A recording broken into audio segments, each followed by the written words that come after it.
It's Monday and it's noon. This is Wayne, so it's time to do a devotion. I'm from Caldwell First Methodist Church. It's a pleasure to have you here with us as we do the study. So we're going to take a slightly different course today. I'm going to start doing a read-through of a book called Psalms Now by Leslie Brandt. So Leslie Brandt, well, let's back up a little. Psalms are, it's almost like David wrote a prayer journal. So he was just kind of talking to God and wrote it out as a poem, but also as a prayer. So a lot of what David expresses, we find is what we're going through. A lot of what David expresses isn't necessarily God saying this is how it will be, but more it's David expressing, here's how I feel.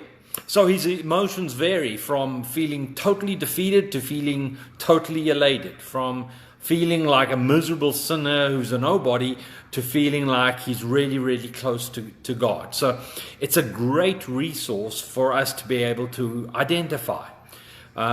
It's interesting to me that the most frequently quoted book in the New Testament is the book of Psalms. In all of the New Testament, it's the book of Psalms. That's the go-to book. And often it's expressions of when people are in a situation. So even Jesus on the cross says, my God, why have you forsaken me? That's a quote of one of the Psalms. So people use Psalms throughout history to express how they feel.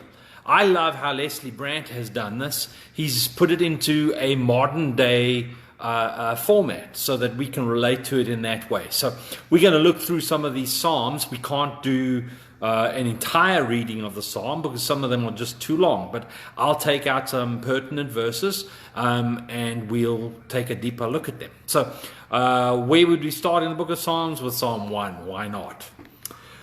Those persons who choose to live significant lives are not going to take their cues from the religiously indifferent, nor will they conform to the crowd, nor mouth their prejudices, nor dote on the failures of others. Their ultimate concern is the will of God. So, speaking about how we keep our focus in life, and I know some of you have expressed, how can I make sure that I keep my focus on what my priorities are now when things return back to kind of an even keel? So I think the psalm gives some of those focal points. Those persons who choose to live significant lives do the following. They're not going to take their cues from the religiously indifferent. In other words, people who are legalistic or people who don't really tend their garden in terms of their relationship with God. Religion or Christianity is just a thing that you do. Don't take cues from those. They don't conform to the crowd. Why? Because they're taking their cues. Their concern is God's will. But there's two other things that are really important that Leslie Brandt mentions in this. He says they don't mouth their prejudices. Why? Because that's been caught up in some other kind of stereotype about some other group of people. So if I'm focusing on the will of God, I'm not worried about those prejudices. I'm not focused in on them. I'm not obsessed with them. We've all noticed that there's become this groupthink mentality in these last few months. It's easy to get into. The psalmist says, no, that's not the way to live a significant life. And then the other thing is he says, we do not dote on the failures of others. We don't become obsessed with that group either. We don't become obsessed with other people's failures when looking at our own lives. He says eliminate those. So again, the four things are: don't take cues from those who are religiously couldn't care or who are just going through the motions. Don't conform to the crowd.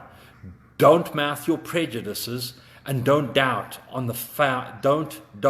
or become fascinated with the failures of others. Look at yourself. Look at what God's wanting in your own life. That is the way to be able to live a significant life.